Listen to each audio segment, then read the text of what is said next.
It's trash day, I'm putting you out, it's trash day. Putting you out, it's trash day. I'm putting you out of my mind. It's trash day, I'm putting you out, it's trash day. I'm putting you out, trash day. I'm putting you out of my mind. Now I'm gonna clean up, now I'm gonna clean up, now I'm gonna clean up the house. I'm taking all your garbage, taking all your garbage, taking all your garbage.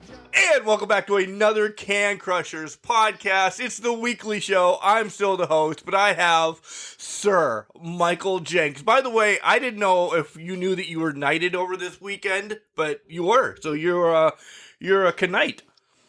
I wish I would have known it was a Knight. I would have dressed more appropriately for the role in the knighting ceremony that happened, apparently. Well, it happened when you were moving.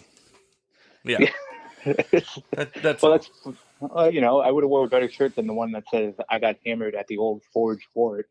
So, but just throwing it out there for the Fort LaBeouf Historical Society. But yeah, so I probably would have worn a better shirt than that. So I've been hearing on the 40-year-old Dash, and this is intriguing me. Did you start doing forging? I haven't started yet, but I started exploring it. So my cousin is one of the people that runs events out at the Fort LaBeouf Historical Society around Parts Unknown.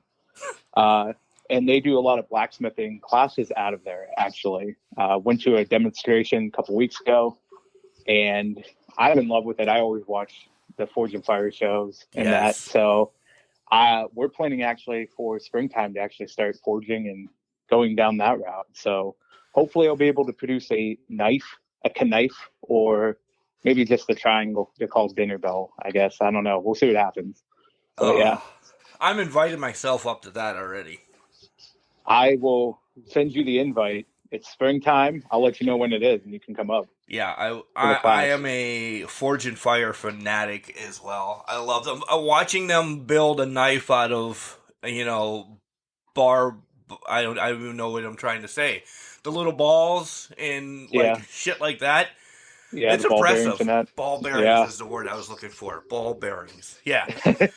That's impressive. Like, I don't have any of that. I have a hammer, but it's not the type of hammer that you use when you're forging. So it's unreal how they do that and how they can manipulate steel, metal, anything along that line to become a knife, or, and how easily it can break. If you go over that line, how easily it can break. Yeah. The one thing, I have a beautiful knife. I'll send you a picture of it after the show, but my cousin gave it to me for his wedding. So it was in his wedding as one of the groomsmen. And it's Damascus. It's layered. It's got a beautiful design in it. And that's what's always attracted me to that type of work, is turning something that's as basic as ball bearings or just hunks of steel and turning it into a beautiful knife, a makeshift knife. I also reference people to the episode that I saw where the guy had a satellite dish hooked up, and that was his forge. Yes, I remember that one. That's one of my favorite episodes, because I'm like, how does this happen? It fascinated me to no avail. It was wonderful how that guy operated, and probably the most unsafe ways, but it worked. That's amazing, because since I made the switch back to normal cable and I got rid of the dish, I have a dish just hanging around now that I have half the battle already won. I have my forge hanging off my wall. Off of my, house. Well, my forge came with the house. I haven't used my satellite that's been attached to my house since I moved in. So it was probably the most expensive forge I could have gotten for the price, but hey. Right. That's awesome. I'll take it. Yeah. All right. Kelly, I'm forging next summer. What? So what have you been up to? You've seen there's a lot of new things going on in this household, but we'll let you go first. Besides being knighted. Being knighted, my life has been work, and now potentially going to a pumpkin festival, which, for anybody that doesn't know, pumpkin's a popular pumpkin beer from Southern Tier. So probably heading there this afternoon. Yesterday, I moved my co-host brother, and we moved him back to Parts Unknown, and now I'm going to go celebrate the weekend a little bit with some pumpkin. with a lot of great different variations of it, Mark. Yeah. Not like some of the ones you find in the marketplace. There's also a chai tea one that I always love getting. Chai tea version of pumpkin. That's fantastic. I'm so jealous. I am legit so jealous that you're going to do that today. But being able to work from home is also a bonus. If you get too snookered up, you can call off and say, hey, I'm coming in late, meaning you can sleep in a little bit longer and just roll downstairs at noon and say you've been working the whole day. Oh, that's true. The good thing is I only have a 1-floor house. So if I got to roll somewhere, it's just straight down the hall. But there's a dog that's going to probably take me out if I try to roll across the floor. So we'll see what happens with that. Also, Pumpkin Fest ends a little bit early, so I probably go to sleep about 5 and maybe be recovered for tomorrow morning. We'll see what happens. Yeah, that's unless you get back on the horse once you get home, because you have a DD, so that's always good, right? Yes, that is true. I do have one, so I'm not driving, so I'm going to enjoy myself a little bit and get ready. Get bucked up, as the old folks said. Yeah. Which one should we talk about? Should we talk about the podcast, or should we talk about the ink that I got in case you didn't see it? I want to talk a little bit about the ink. Let's hear about this ink, and I believe I saw a picture, but I got to look it up again for my own personal thing. I believe it's on the socials. It is. So on why the don't you tell us a little bit about that ink that you got going on? So I'd like to take another great picture of it right now, but it is this giant ink sack. That's what happens after a couple days with my tats. I got a Chelsea Green LGBTQ, her lips, tattooed on my arm with the rest of the Undertaker and The Rock and, the logos that I have going on. And I threw it up on the socials. Chelsea Green retweeted it and said, hey, I'd like to sign that when I see you at Celeb Fest in Baltimore in a couple weeks. So essentially, Chelsea Green is going to be signing her logo tattoo that's on me, and then I'm going to get her signature tattooed on her lips then. That is fantastic. Yeah, so shout out to Chelsea Green for that, because that's given me an idea for others now, because my homegirl, I'm going to be getting the tooth and the DMD, of course.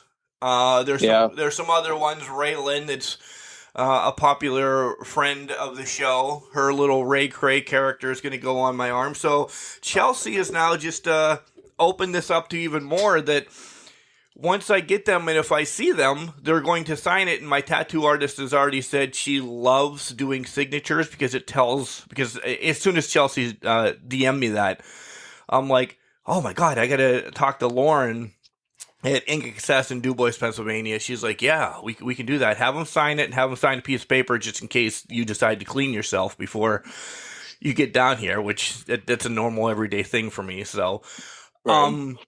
She's like, I love doing signatures because it tells so much about the person.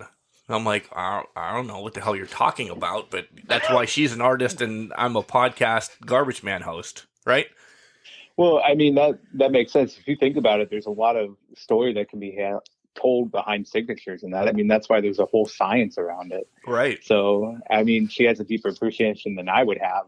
I only thought to the level when you said that was, it just provides that authentication around it. She signed off or approved it. So, but sounds like there's even deeper meaning for tattoo artists that they see in that. So that's cool. Yeah. So that is, it's not on my elbow. It's by my elbow. Didn't hurt. I love my tattoo artist because she's being smart with me. She's like, you are a big wuss. Old man is what she calls me, which makes reference back to you and Pa, essentially. She's trying to keep it away from anything that I do, keep away from my elbow, because she's like, it fucking hurts, Mark. It hurts. So we'll keep everything off of your elbow. So it's I went down. I call it tattoo therapy because no matter how bad my day is at work, and Thursday when I went down, I was here, there, everywhere, but where I was supposed to be at the job. I left work and I ran right to DuBois, and she was like, "What the fuck are you doing here half an hour early?" I'm like, "If I'm not in Ridgeway, they can't get a hold of me." She's like, "Oh," so I just hung around, and she's like, "All right, get over here. We'll start tattooing you." And then she went over. You know, she's an artist, so she wants to make sure her stuff is always good. So she recolored The Undertaker, did a couple more things on the Rock one. So yeah, she's always taking care of them, and it's cool. That's fantastic. Yeah. Yeah, and I guess so. Now remind me, how long have you had The Undertaker and The Rock tattoos? I know those fade over time, so it makes sense that you have to keep updating the color on it and that. But how long have you had them? This whole sleeve process is about 3 months. So okay, if that, yeah, all 3 months at tops. The Undertaker out of all of them is the oldest one, I'll say. Then The Rock happened about a month ago. She's busy, so she tries to squeeze me in when she can. It's awesome. She'll call me some random night and say, "Hey, can you get down here at this time?" And I'm like, "Yep." I also have, for those who have not seen it, I have a heart that says "Hard Times" with a polka dot on it as well. That's a dusty one. But I don't release which ones are coming next because it's not my call. I would like to know where she's going to put these and what's coming next, but she's got a vision. I sent her about 50 logos of what I want on my arm, and she surprises me each time I go down. That's interesting. So you just gave her the outline of saying, "Hey, these are what I want," and she's in total control of what goes on and when. Yeah. That's fascinating. Yeah. Because she does stellar work, but by the way, in it as well as I'll throw her under the bus. One of them is the old school pit panther. You know, it's the old. She thought it was a bear, and it will always be called a bear to her. But have you ever seen a bear with a long tail? I've not, but hey. So she calls it the pit bear. So that's on there, and there also is going to be. Probably as we go up the arm a little bit more, there's going to be some baseball associated mascots on there as well. Probably parts unknown where we worked will have a little bit of recognition on it as well. Oh, very nice. I guess the other question is, are you going to get a trash panda on there? Well, for Rocket City. I was thinking, I don't know. I don't know. I should, because then it could represent both the podcast and Rocket City. Yeah. Yeah. See. Yeah. She's got about 50 of them right now. I have a big fat arm, so she's got plenty of room to go. And she's actually gonna spruce up my CM Punk one as well in time. Oh, nice. Yeah. That's fantastic. What else have you been up to? What else have I been up to? I talked to Nikita Knight, who had her very first match on AEW Dark against Thunder Rosa. What a start to a career. That's unreal. Right? She goes to a seminar. QT Marshall says, "Hey, I like your work just being at the seminar. And I'm not going to give the whole story away, but we're going to fly you down to Jacksonville, and you're going to be on AEW Dark. And then I'll leave the rest because it wasn't planned. Just make sure you go listen to last Wednesday's pay-per-view. Yeah. Because that's what I'm going to start, Spotlight. So, yeah. So that was a big Wednesday. Go ahead. I was going to say, you're going to start making people pay for premium content now there, Mark, or what? No, not at all. Speaking of premium content, how about the new logo that has been released? What a surprise that was. What was that? Thursday morning, I saw that, and it took my heart away. It was beautiful. Yeah, shout out to our homeboy, again at IWC, Jack Pollock, my logo artist in my back pocket. I just figured it was time for a spruce up. And he's like, "We're going to change this around completely." I'm like, "Jack, once again," I said, "I want something with wrestling and a couple cans on it." and he brings it old school with like a shield. Like, is that what they call them? Your name shield, or what is So it's it's almost like a family crest looking thing. Yes. Yeah. Yep. And that's exactly what it looks like. The first thing I thought when I looked at it, that would look beautiful on a title belt. Right. You may need to figure out a way to get that on a championship belt there, Mark, because I think that would be absolutely beautiful on there. Maybe, Kelly, as you listen to this opening, because she loves the openings all the time. Once we start talking about wrestling, she kind of panders off a little bit, but she loves the openings when she's at work and such. That would be a hell of a Christmas present. Yeah, that would be. I'm just saying. Yeah. Imagine that just beautifully displayed on the Christmas tree when you wake up on Christmas morning. Santa Claus would be freaking getting some extra presents that night. You know what I mean? I know what you mean. I think everybody knows what you mean. The packages are coming to Santa at that point. So. Right? Yeah. I'll bring it all to Santa. Or maybe an organization that I work with time and time again should start a Can Crusher Championship as well. I get the original one to have at my house and home, but I should see if we can have this title defended. Yeah. I think that needs to happen. Jenks, you are on top of shit tonight. You know, things happen. I'm off and rolling. I'm so excited for Pumpkin Fest. My brain's firing on all cylinders. I know. Have you had a nip of anything this morning yet? Nothing this morning right now. It's been coffee and water. So I did think about I have a Mexican coffee beer in my fridge. Ooh. So I was thinking about doing that from lovely Brew Gentleman in Pittsburgh. But we'll see what happens. See what I nip on as we get closer to the event. I depleted all of my IPAs and everything over the week, so I have to go to the beer store and, browse and see what I want. I got my normal, hey, people are coming over, 12-pack of Miller Lite in the fridge just in case, but I definitely need to do some social shopping. Yeah. Yeah, the beverages I just got, because I went through all of mine that I had. I think I finished it off about Tuesday.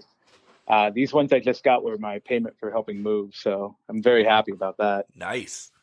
But I do need to get back there for beers for those that come over.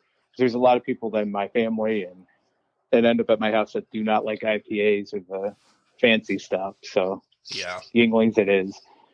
That's a perfect one too. It really is. Between Yuengling and Miller Lite, they know that's always at my house. And then I am the only one that really likes the IPAs and stuff like that. And I'm still really bummed that you're going to Southern Tier. I will try not to send you like 25 pictures of me at Southern Tier with a beer. My favorite one still all time from Southern Tier was Finn and Matt's. I love Finn and Matt's. Especially when I was in Parts Unknown. Those were many nights. Again, I forget, what was that?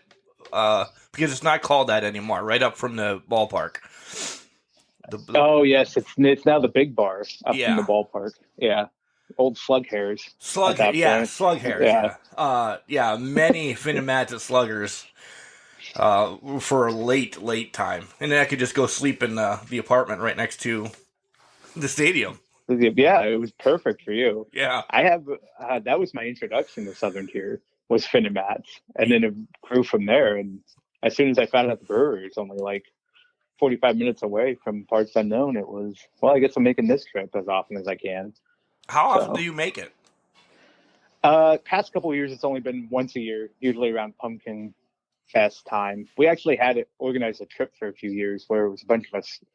We rented a house right on Chautauqua Lake. Yep. And then we just traveled I think it was like 10, 15 minutes to Southern Tier by Uber. And we do that all weekend for Pumpkin Fest. So that's brilliant. Oh man, the last house we had a wraparound porch, TV outside. You could look at the lake, and that's what we did for the majority of the weekend. Was stay there and then go to Pumpkin Fest, and that was it. Just sit out on the deck. So brilliant.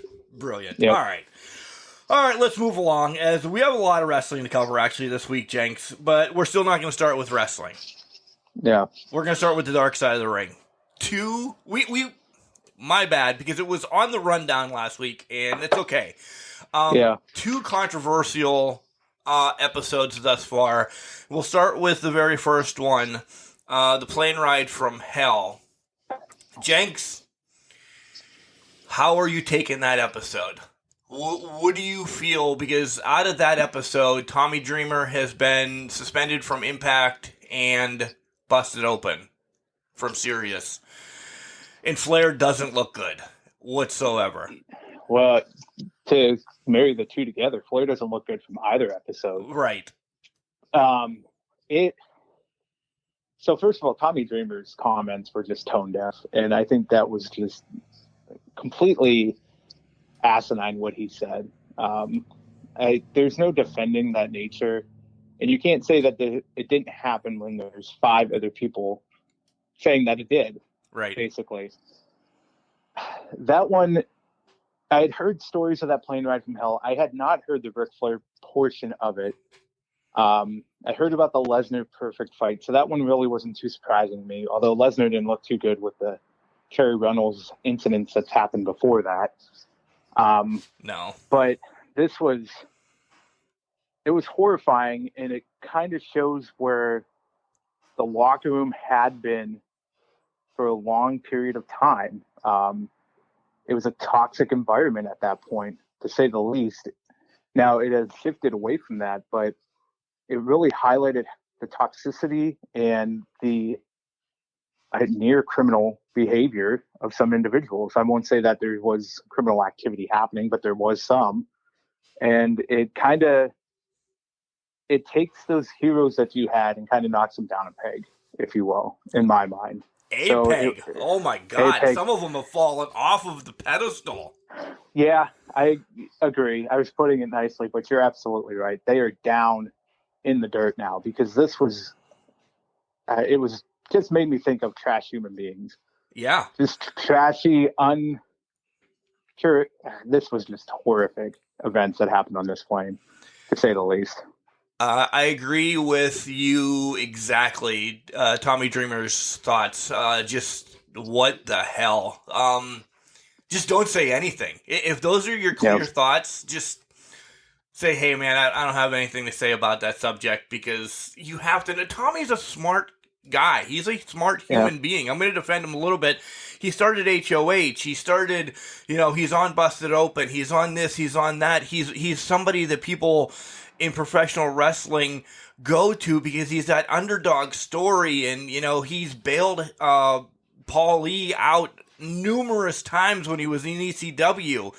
Tommy, what the hell? I mean, all right, it's Ric Flair. Ric Flair is, the biggest name in professional wrestling across the board. You can ask anybody, and they're like, oh, yeah, Ric Flair's a wrestler. But to say that, I have a filter sometimes. You have to have a filter, and that's just, it was asinine. Completely asinine to say that. I want to stick with this one for one more second, though, because I'm also blaming the airline, though, Jenks, and you're going to be like, what? Because I just want to stir the pot. If you're going to keep loading these guys with alcoholic beverages of whatever they are, that's on you. Get them off the effing plane. They were on a plane for 7 hours before they took off. They could have fucking started walking home. Granted, they're not going to walk across the water or anything. But you understand what I'm saying? Like, holy shit. Anybody, you put, the 40-year dash, Can Crushers, and, whatever other podcasts in a room, and you feed us stuff for a while, shit's going to go down, have it be good or bad. That's an asinine move on the plane, the airline as well. Like, you have to stop. Hey, we'll start serving you again when we get in air. 14 hours of drinking. Shit's going down. Yeah, and to that point, the response afterwards was even more asinine, where they basically told the flight attendant, well, suck it up. Just clean up the aircraft. Just keep doing your job. We don't care. That's what they said to them. So the airplane definitely is at fault. That was poor judgment, poor planning, just stupidity on their end. I want to go back to Tommy Dreamer for a second here. I had a lot of respect for Dreamer. After this episode, I lost it all. Yeah. For his comments. There's hills you can die on that I completely understand. This was someone I think still starstruck by their hero, and they didn't want to accept the truth. And that is what's truly terrifying to me, because there are a lot of people out there, and this was one example of that. Yeah. Is it that he still doesn't want to bury Rick or anything like that? Because we've heard sorta stories like this about Rick in the past, that, you know, it might have been a story, it might have been a fable, whatever you want to call it, but there hasn't been backing. But like you said, 4 other people have said, there he is, doing an airplane on an airplane. Just isn't cool. All right, let's play locker room talk a little bit. It happens in a locker room, a bunch of guys are always, ha ha ha. You have a woman pinned against essentially a wall of an airplane doing this. That's essentially rape. There's several forms of rape out there. You know, it's sexual harassment, rape, whatever. It's essentially what happened. She was unwilling. She was not a part of this. This is not the locker room. Be a goddamn professional. Keep your pants on, and stop doing this. It was the most ridiculous thing in the world. He subjected a female that should not have been put in that situation. He should have been locked up. But I get, and what Tommy Dreamer said about, well, if it was that bad, she should have pressed charges or went ahead with the charges and take the payout. Sometimes that's just not an option. No matter how much they want to press charges, in her case, it was, her husband was in her ear. Sometimes you just can't go forward with the charges. And that, it speaks to, there are some people in that mental state of mind where just reliving that trauma again will absolutely destroy them. Yep. And I can't blame her for doing the action she took afterwards, because I feel like at that point in time, it was so traumatic, and it would have just broken her to a point of no return. I go back in time, and for Tommy Dreamer to say that, and just overall go back in time, I give her props, because it takes a strong person, a person of courage, to relive those events, and it seems like she's willing to do it, relive those events to help other people going forward that are in similar situations or that are going through this. And that, to me, speaks to a bigger character of who she is, and I applaud her for that, and God bless her going forward. I want to throw one more person under the bus. Yeah. If Vince, Linda, and JR and all of them are in first class, and you hear all of this, the plane's not going anywhere for fucking 7 hours. Yep. So it's not running, right? You're telling me they're just sitting in first class, just chilling, right? Yeah. Why doesn't Vince come back and say, God damn it, you sons of bitches, stop whatever you're doing? Or did he put the ring up in the lower class part of this plane? This is his company. These are his independent workers, or what's he call them now? You know what I mean? Independent contractors. Contract, yeah. Yeah. This is your independent contracted employees. Get your shit under control. Exactly. Walk your old ass back there and yell. He would have yelled once. I firmly believe none of this would have occurred afterwards. Right. Don't keep sending JR back there and putting JR in that predicament. The fallout from it could have been avoided had he actually stood up and said, shut the hell up, quit it, put your pants back on, for God's sake, and just yell at these guys. You can't tell me he couldn't control that team, because he can control them when they're in the backstage area. Right. If he started yelling in the backstage area, they'd all listen. So if they're on the plane, freaking yell. Tell them to settle down. I don't care if they're a bunch of beefed up muscle guys back there. They're still going to listen to you. Man up. Yeah. I'm sorry, but you just have to man up and go back there. Don't send JR and put him in that predicament. JR can only do so much, and his voice can only carry so far. Right. Time and time again. Time and time again. I don't know. So I knew a little bit, like you said, about the plane ride from hell. I heard some of the stories and everything. I didn't hear the Flair thing. Moving on to the next one is the whole life story about Kanyon. And wow. This week you've seen that cancel culture is after Cena because what he said on Howard Stern. And again, is this Dark Side of the Ring, let's bury Ric Flair? Because that's what happened again on this one, Jenks. Well, that's exactly it. Flair with some unsavory comments, to say the least. And you could just tell how they broke Kanyon and that Howard Stern, when Howard Stern played them back. This was just... I had heard things about Canyon's career. I actually heard this Ric Flair, that piece of the Ric Flair story prior to this. It makes me upset because this is not how we should be treating people. But then again, it tells you where that locker room was back in early 2000s and how toxic and disgusting it truly was. This poor man, Kanyon, trying to make it through.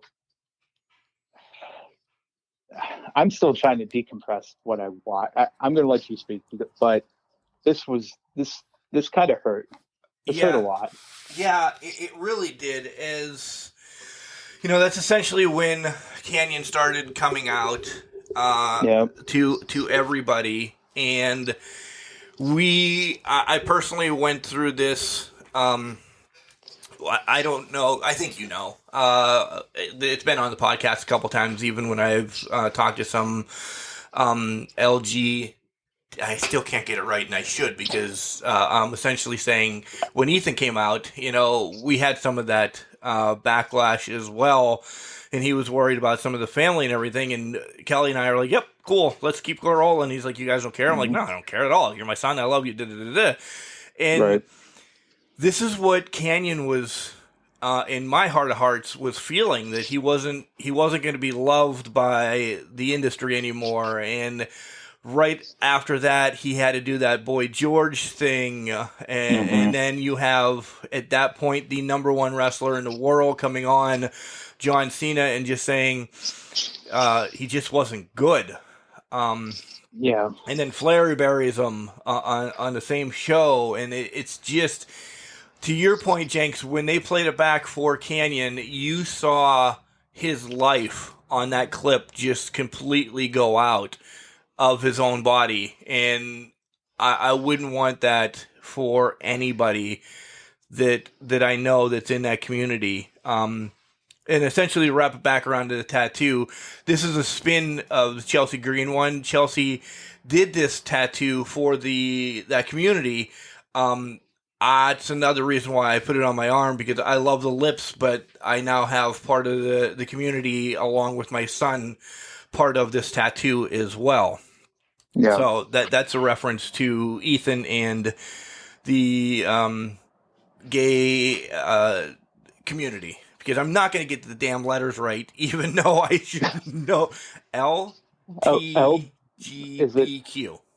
Is it LBGTQ? Yeah. Yeah. So, well, Mark, to that, you know, when we had one of my cousins come out, he came to our house, told us, and we looked at him and said, okay, well, we thought that was the case. And then I said, doesn't change what I think about you or who you are. We just keep rolling. You know, I'm just glad that you're feeling comfortable to come out. Right. That's the whole point, is people should be fine with who they are, and others should accept it. And I never understand the backlash towards that community or any community for what a person is or who they are, and hating them for it, because it makes no difference to you. You know what I mean? Yeah. How does it affect your life? Exactly. They're not affecting your life any. They're just living their own. And I will fight for that community to the bitter end, because there's a lot of people that I know that are gay, lesbian, bi, and there's nothing wrong with that. They should be able to live their life. And what they did to Canyon throughout those early 2000s was disgusting behavior of just immaturity and nonsensical bullshit. Yeah. It should have never happened to him. There was the one call that I think he made to Matt Jackson, where I think it was Matt Jackson, where Matt almost basically had to walk him off the ledge at that point and try to talk him down. And I think Matt was 19 at the time. And he's like, this is one of my heroes. And I'm talking to him about not taking his own life. Right. How God, and that's nothing against Canyon for calling Matt in that, but you're 19 years old and you have to take on that responsibility. That changes you. Huge. Canyon should have never been in that position. Matt shouldn't have been in that position. But because, to your point, the number one wrestler in the world had weight on him, Cena weighed on him, everybody was weighing on him, and he felt unwelcome to the one thing that he truly did love overall, and it was rejecting him. It absolutely destroyed him. And you still have the lingering effects until the unfortunate end of that. Yeah. Two rough Dark Sides of the Ring. If you have not watched them, I'm going to say go back and watch them, but learn from them. Learn something from both of them, because somebody can. One is about the gay community, and one is essentially about sexual harassment. In the scheme of things, is what I've taken. Learn how not to be a giant fucking douchebag in your life from those two Dark Sides of the Ring. Next week's, I think, is going to be a little bit different. Violence, very much so oriented, and we'll get into that next week. Jenks, I just want to tell you that be prepared. I've got Ask Can Crushers. I've already got a load of questions. Some of them have been asked here before, but since you're here now, people want to get your backstory. Okay. So they're coming. Okay. All so right. That's next week. All right. Make sure you pop open a beer, because it's always great when we're lighthearted doing these ones, is we have whatever beverage you bring upon you yourself. Fair enough. Yeah. I'll be ready. Yeah. So, guys, we're gonna change up the rundown a little bit, because I have two things to do. So we're legit gonna take. You guys won't know. We're gonna take a little bit of a longer break in between here, but we're gonna take a little bit of a longer break. Not on the podcast, just me and Jenks. So let's know about Collar and Elbow. Hats, hoodies, tees, all the great merchandise Al Snow has out there. The Daphne shirts are in and shipping, and then more cool stuff is on its way. I'm telling you, if you haven't been over to Collar and Elbow, check out the Frankenhead shirt as well. I know we've been talking about the Daphne one and the Bobby Eaton one and the Shad from last year and the Animal and such like that, but check out the Frankenhead one. That's actually the one that I've put in for my my new shirt that I want. I want Frankenhead, because I've been wearing the hell out of my Macho Man and Al Snow head one forever. So that's what it is. We have a promo code. It's Can Crushers, all one word, capital C in Can, capital C in Crushers. You'll save 10%. And yeah, that's what it is. Here comes Al. And then when Jenks and I come back, we'll be talking about all this week's wrestling. And then in the third segment, predictions for tonight's Extreme Rules. Are you ready, Jenks? Oh, I'm ready to take it to the extreme. Wrestling. A love and a passion we all share. I've started a wrestling brand. The wrestling brand. A brand founded on the aspects of wrestling. Two entities working together to create a product that connect emotionally for people everywhere. Collar and Elbow is the brand. passion and love for wrestling is the drive. I am Al Snow, and this is Collar and Elbow, the wrestling brand.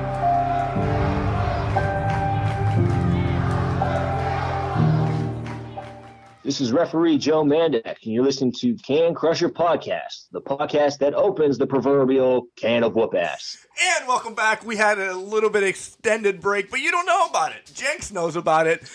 We're getting into wrestling, and to continue the conversation we had off air, Jenks, yes, our Dairy Queen in our parts unknown, which is St. Mary's, Pennsylvania, actually closes. It's open from like the end of March, beginning of April until the end of September. So, my son is going to CCD, REP classes, whatever, you know, we're Catholic, he goes to those so we can get confirmed, da-da-da-da-da. Right. And then my wife is taking over her stepfather's Dairy Queen that we bought for them yesterday because they were out of town. They were in Buffalo as well at his brother's house. So, yes, Jenks, you asked, do I stock up? You're sure as shit we stock up. So you're like a bear. You stock up for the winter. We have to. Now I got to know, what are you stocking up on? It's usually the bars, and like the dilly bars or something like because Okay. I am one that if you get a blizzard and throw it in the fridge, even for a day, it becomes hard ice cream then. It's not the soft tendency that I want even from a blizzard. So it's all like the bars and just the little crunch things and stuff like that. But we have in our freezer right now 27 cherry dilly bars. And I feel like a ton of other, things. But the big thing is the cherry dilly bars because we all live off of those, and those are the big dog treats when, like, the dogs go to Dairy Queen because they're not a big Pup Cup guy. I mean, they'll eat it, but they go nuts over the cherry dilly bars. So Miggy actually ordered those this year. Oh, okay. Fair enough. I was going to say, those doesn't sound like they'd last too long in my house. Well, that's the thing. 27 of them, they'll be gone before... Even if we do this nicely, they will definitely be gone before Halloween. I was going to, the days work out that way. Oh, man. Dairy Queen up here in these parts don't close. We close all our ice cream stands. We have about 15 of those around the city and that'll close early for their season. But outside of that, Dairy Queen stay open so you can still get a Blizzard year round or Dilly bars or Buster bars. Yeah. So are you just a Dilly bar guy, or do you like Buster bars, or do you? I like them all. Your favorite? I like them all. Yeah. Well, I normally don't get those. I'll either get banana split or some random Blizzard or something, or a parfait or something like that, because I don't like hard ice cream. I don't care that there's 9,000 different flavors of hard ice cream. Yeah. I like soft ice cream. Ice cream, not ice rock. Fair. I'm the same way. I would rather leave my house, go get a fresh, soft serve ice cream cone somewhere, than bring home tubs of ice cream. Right. It just gets hard, and it's not my style. No. But I am a big fan of Rita's. So we don't have a Rita's anywhere. The closest Rita's, I think, to us is Parts Unknown. Do you still have one up there? We still have one up here. Actually, it's closer to my house. But let's do a little. I want to play a guessing game with you. When do you think I had my first Rita's? 2011. No, it would be 2018. Are you kidding me? We went to Rita's a couple times. Were you I didn't not go with you us? guys. Oh. I wasn't with you guys. I hadn't gone, and I had gotten melted Rita's at work at the place I currently work at, because they brought it in for something else, and I ended up walking by and they gave me some. But I actually had a full-on actual Rita's, decent, in 2018. Do you like it? Store. Oh, I loved it. I don't know why I never went back. Like, I've gone back a couple times since then. I would go more often. It's literally within walking distance. But that walk-in is so shitty. It is. I mean, I could hop in the truck and go up there too, but I would feel bad. It's a large hill too. If I could walk over that, I'd probably die at the top of it. So, and then roll down into traffic. So, probably not a good thing to do. And that's where you're going to die on your hill, going to Rita's. Yeah, I'll die on my hill going to Rita's. All right. We're going to save WWE stuff towards the end of the segment, because I'm sure we can blow right through it. And it makes sense to do it prior to the predictions. So let's give all the love to AEW, Jenks, because I know I'm going to. I had to shut you and the coach there up because Thursday I had to go into work a little bit early, and I knew this. So you guys started a thread, and after I read what I wrote back, I'm like, wow, I just a fucking total douchebag. I said, I'm watching this tomorrow. And you're like, okay, we'll switch to the other thread. I apologize. You know what? You're fine because we get it from Cody all the time when Moochie and I get going. And there's not a knock on him. It's just, he's got other things going on. And I'm like, well, I'm not going to ruin it for Mark. I would consider ruining it for Cody. So, but that's just to throw him under the bus. But yeah, we knew better. We're like, all right, we'll give Martinez a little break here. Nice. And we went to a different one and just completely lost all our shit during the first match of Dynamite. So, and I did too. Jenks, Kenny Omega, Bryan Danielson. This was the perfect booking for this. There's no other way to do this. I have to give my favorite part of this. The match was phenomenal. Everything was phenomenal. My favorite part was at the beginning when they rang the bell. Danielson soaking it up, smiling, all the atmosphere. They pan to Omega, and he just says, I don't give a shit, and no-sells the crowd. Oh, my God, I nearly died with that. Yeah. I thought that was one of the best things I've ever seen. Just like, I've been here before. This is nothing to me. I put on in my notes, the bell got a huge pop because they were excited when Danielson came out. They were excited when Omega came out. They were excited when they stood in the ring together, but the match hadn't started. So I thought, okay, maybe something's going to happen. Maybe the bell rings, and it's still in my head right now. The guy had an ECF&W shirt on outside, and the other guy had like a yellow shirt of some sort. Yeah. As soon as that bell hit, those two guys embraced like they were seeing Jesus Christ walking across the Red River. This was like their fucking moment in life. They're like, holy shit. And that's what blew AEW up. It was just, boom, here it comes. The elation. Well, those guys, oh my God, those now. You know who I mean, though. I know exactly who you mean. They jumped up. The ECF&W guy probably got more air than I've ever gotten in my life, jumping that high. I would have lost my shit. Can we talk also about JR sounding like he's found his love for the business again after like 40 years? And the bell rang, and he's like, here we go. And I've never heard him get that excited in a long time. And I think that melted my heart, too. Everything was perfect about that bell ring. And it was literally just someone hitting metal with a hammer and telling them, okay, you can go now. Yeah. Is this what officially being a mark is, Mark? It has to Mark be. the mark, because it has to be. I'm telling you, I'm Jenks, as we talk about it right now. I mean, we don't have to go match for move in this match. Right. To me, nothing is going to top this match this year for me. This is going to be my match of the year. I don't care because it was the pop, it was the circumstances, and it was perfect to me. It really was. Was there a glitch here or there? If you're going to look at it, probably. But I watched this as a wrestling fan, Mark the Mark, and I was like, I didn't know who they were going to put over. I thought, like we talked about last week, okay, this is perfect for Danielson to win because the title's not on the line. But Omega might have lost something from somebody. Okay, you don't bury Bryan right off the bat because he's, I hate to say this, as much as I love Adam Cole, Ruby Soho, anybody else that's just come over, this is their biggest signing. This is their thing. Even CM Punk, I love him, but relevance right now, Daniel Bryan was 187 days. They made fucking reference to it that he has not wrestled. So they still know. There's fans that don't know who CM Punk is. They just joined 3 years ago. This is huge, and you don't have a winner. and then you have the shenanigans happen afterwards, which that could have or could not have happened. I really don't care. This just set up so much for AEW for years to come.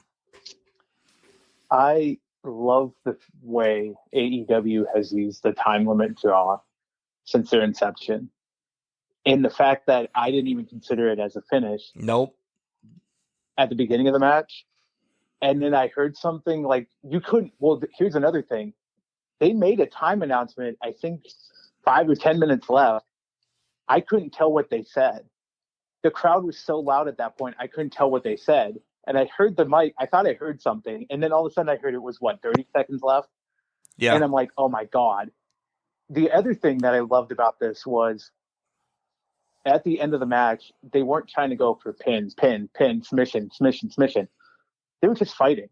Yeah. They were just throwing blows, which is exactly what it should have been. Like, they just had no idea when the time limit was, and they didn't care. They were fighting to the bell. That is the epitome of how a wrestling match should be.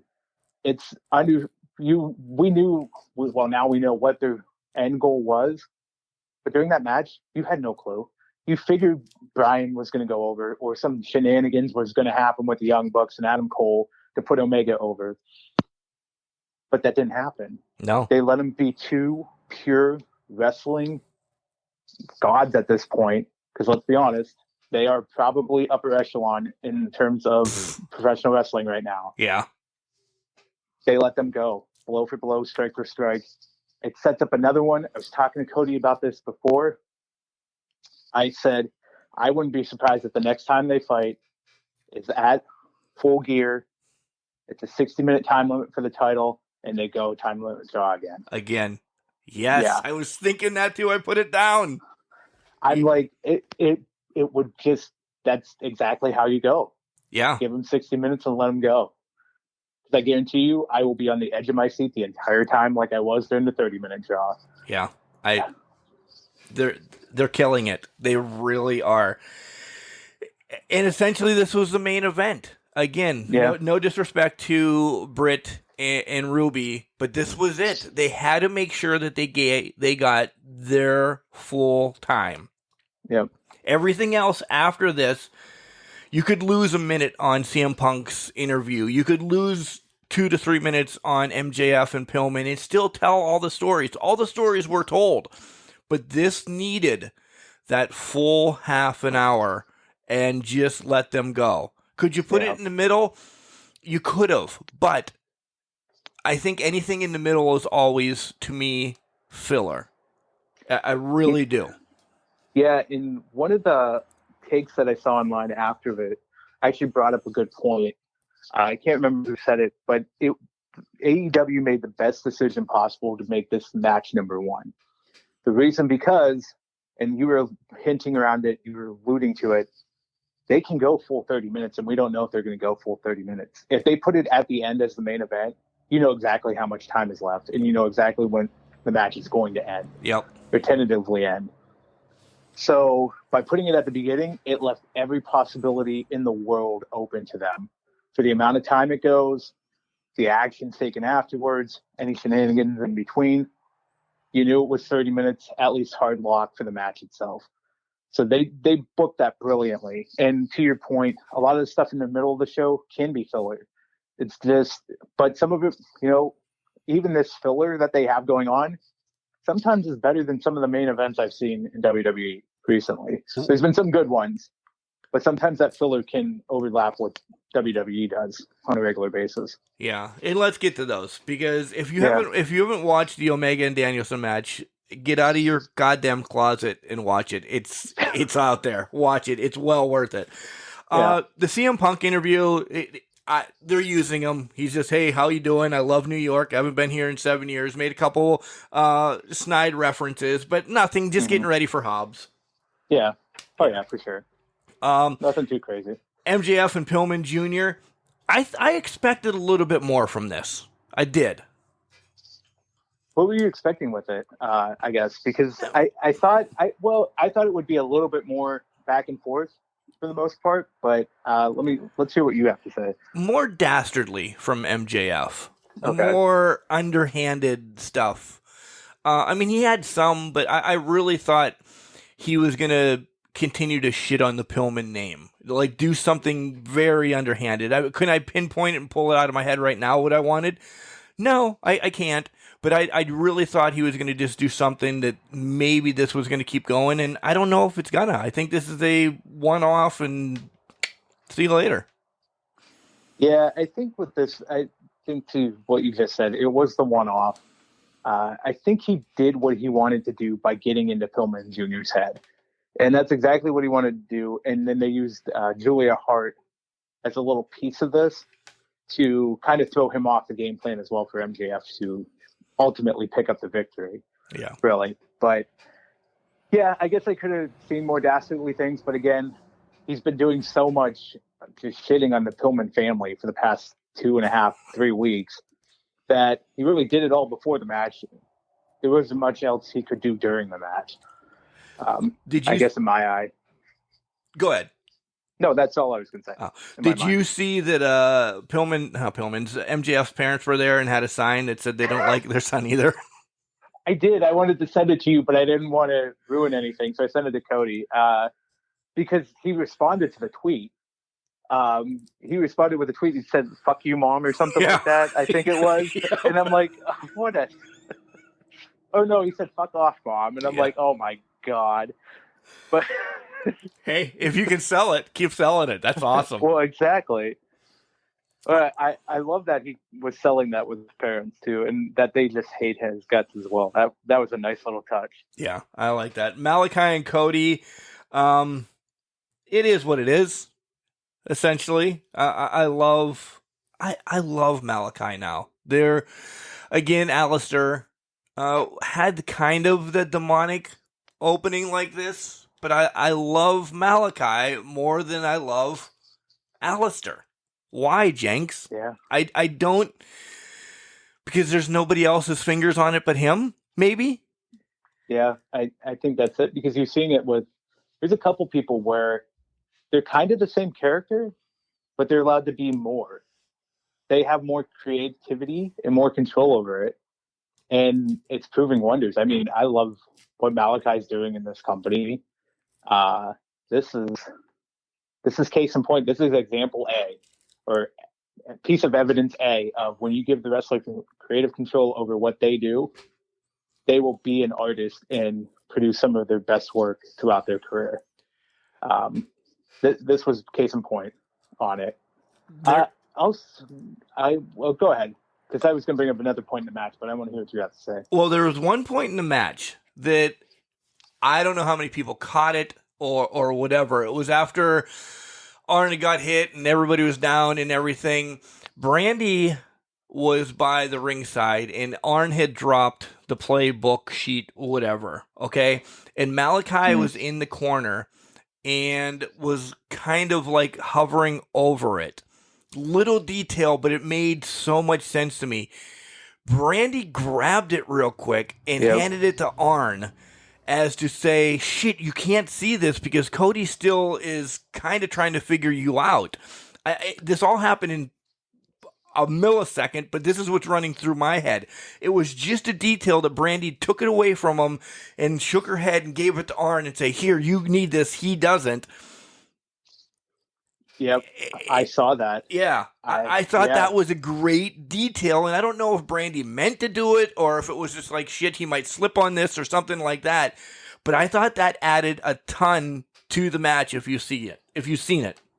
Yeah, I did see that, and then I saw Arn like rip it away from her real quick and kind of cover it a little bit. Yeah.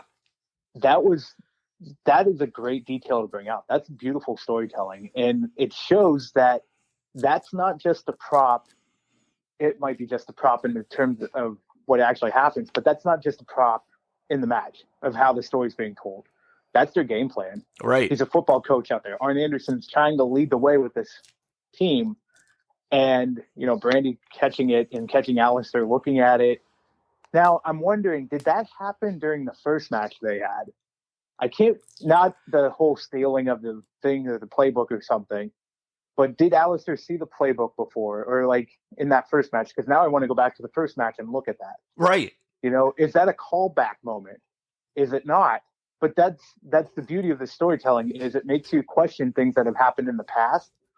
And to your point, those little details make all the difference in the match. Yep. What were you going to say before I cut you off? I'm sorry. Oh, I was going to bring up the fact that Brandy getting in the ring after Alistair did his little flippy thing. Yes. She just gets in the ring and flips off at Alistair, and he just laughs it off, like no sells it. That's a great piece of storytelling. Like, she didn't need to get in that ring, but she was definitely just going to say, I don't like you, so you can go fuck off. And he just laughed it off. I thought that was brilliant. I thought And that was she a nice little said touch. that. And she said Yep. that, and that was clearly right on TNT. I mean, you didn't hear Yeah. her say, fuck you, but if you can read, you put syllables together, you know she said that. You know she said it. It was I like that piece of it. There were some things there was some hate for that. I'm like, that is great, because you know how fiery she is or can be. So this was right in character with her, and I thought it was an excellent touch to the story. Makes it even more personal.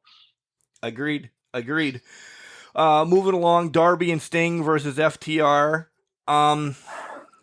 Jenks, to me, this was the weakest match because it was just all over. It was all over, but And I'm not saying it was a bad match, but right. Look at this star-studded event that we just had on. Well, and that's the thing. Compared to what has happened in the stories that were being told beforehand, this had about a week of build-up. But these are Tully's boys. So, but I think the main takeaway we take out of this is Sting can fucking move. Yeah. Sting can still take it to people at 62 years old. My favorite tweet about this was Pat McAfee during the course of Dynamite. I don't know if you saw this, but he put something unbelievable, and he had Sting's birthday, and it said 62 years as a picture. Didn't tell it was AEW or anything like that, but you knew it was an exact reference to what Sting was doing in the ring. I did not see that, but okay. Yeah. It was a nice little, you knew people were watching. Sting proved that he can still hang with anybody in the business. FTR made this as good of match as they could have. Still, they are my favorite tag team going right now, just because of how clean and how very old school their tag team moves are. Darby Allin broke my back when he jumped on the apron with the coffin drop again.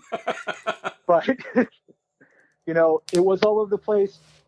I know it might have been more the weakest match, but again, I thought this was really good. And the main takeaway is Sting can still go. And at some point, whenever, if ever, Darby and Sting go at it, it's going to be a hell of a match. It is. It really is.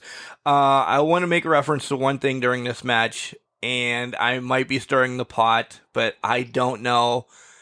FTR did The Undertaker cut the throat and was trying to do a tombstone.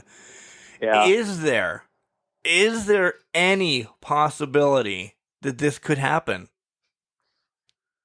And you know what I'm leading towards. Is it at least a one-off? Does he want to get that Undertaker Sting match that has been a dream match for 30 years, bro? I think, yeah. I mean, Sting just proved he can move. Taker, I don't know. He is WWE through and through, though. Like, we've seen this, and we're like, he had the chance to go anywhere he ever wanted to, and he has been Vince McMahon's right hand, left hand, his heart and soul.